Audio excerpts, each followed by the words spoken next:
Hello दोस्तों, तो चलिए शुरू करते हैं आज का न्यू वीडियो। हिंदू राष्ट्र सीरीज के 4 पार्ट में हमने केवल और केवल कल्पनाएं की हैं, लेकिन कल्पनाओं के सागर में हमने अब बहुत डुबकियां लगा ली हैं। आज बात करेंगे एक सच की, एक वह सच जिसे हिंदुओं ने साकार करने के लिए ना जाने कितनी ही आहुतियाँ दी होंगी। आज चर्चा करेंगे हम हिंदुओं की उस सपने की जिसे सच होता देखने के लिए ना जाने कितने ही हिंदुओं की पुश्तें खत्म हो चुकी हैं। आज चर्चा करेंगे उस सच की जिसे पाने के लिए हिंदुओं ने पहले मुगलों से लड़ाई की, फिर अंग्रेजों से और फिर अपनों से लड़ाई की। आज चर्चा करेंगे हम राम मंदिर के बारे में और जानेंगे राम मंदिर के टुकड़े होने से फिर से बनने की कहानी। तो चलिए शुरू करते हैं।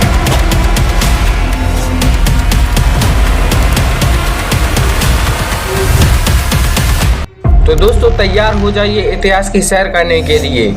आज से करीब 500 वर्ष पूर्व 1526 में बाबर भारत की धरती की कब्जाने के लिए 20,000 की महासेना के साथ तेजी से भारत की ओर बढ़ रहा है और आखिरकार बाबर का पहला शिकार बनता है इब्राहिम लोदी।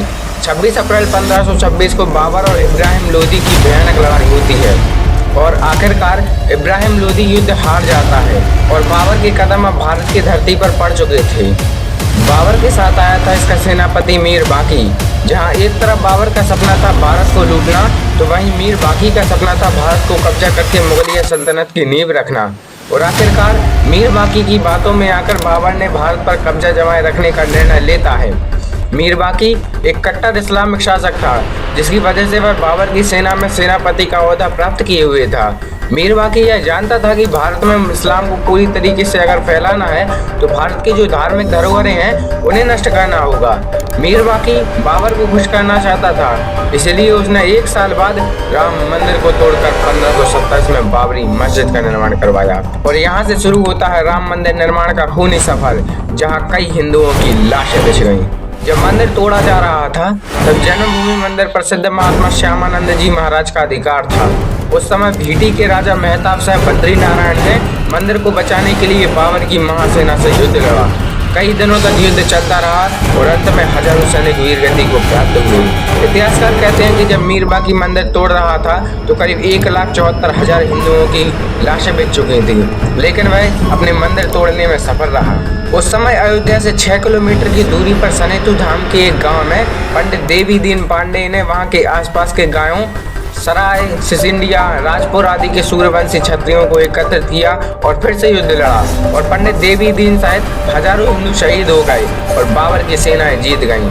पांडे जी की मृत्यु के 15 दिन बाद हंसवर के महाराजा रणविजय सेन ने सिर्फ हजारों सैनिकों के साथ मीर बाकी की विशाल और शस्त्रों से सुसज्जित सेना से रामलला को मुक्त कराने के लिए आक्रमण किया, लेकिन महाराज सहित जन्मभूमि की रक्षार्थ के लिए सभी लोग वीरगति को प्राप्त हुए। स्वर्गीय महाराज रणविजय सिंह की पत्नी रानी जयराज कुमारी हंसवर ने अपनी पति की वीरगति के बाद खुद जन्मभूमि की रक्षा करने का बेड़ा उठाया और 3000 नारियों की सेना को लेकर उन्होंने जन्मभूमि पर हमला बोल दिया और हुमायूं के समय तक उन्होंने छापामार युद्ध जारी रखा।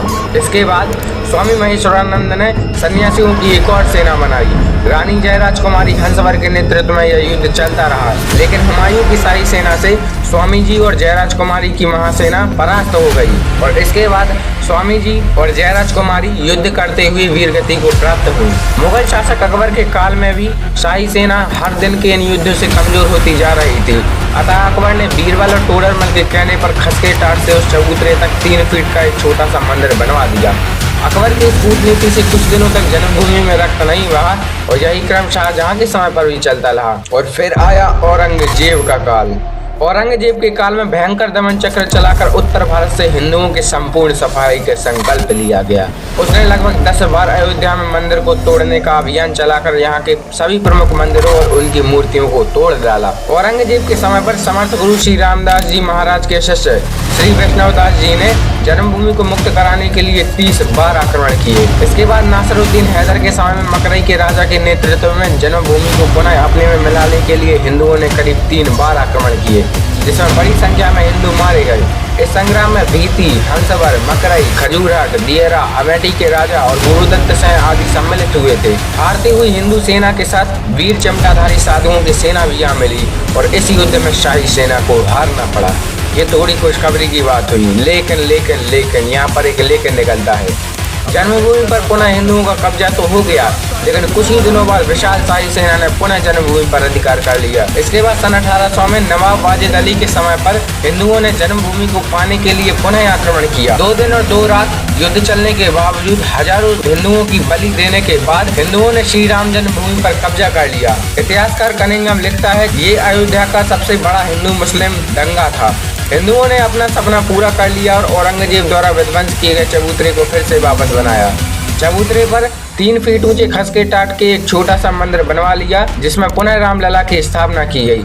लेकिन बाद में मुगल राजाओं ने इस पर पुनः अधिकार कर लिया। अब यहाँ पर मैं एक बात और कहना चाहता हूँ कि हमें एनसीईआरटी में यह पढ़ाया गया है कि मुगल शासकों ने देश को एक किया था। यह थी मुगलों की एकता, जहाँ हजारों हिंदुओं का कत्लेआम किया जा रहा था सिर्फ एक जगह पर अपनी मस्जिद बनाने के लिए। क्या राम मंदिर को तोड़ना मुगलों के लिए इतना ही जरूरी था? अगर बाबर उस समय पर राम मंदिर न तोड़वाता तो शायद आज इतने हिंदू मुस्लिम लोगों की हत्याएं न होती। मुगल शासक केवल और केवल लुटेरे ही थे, चाहे फिर वह बाबर हो, हुमायूं हो, अकबर हो या औरंगजेब हो।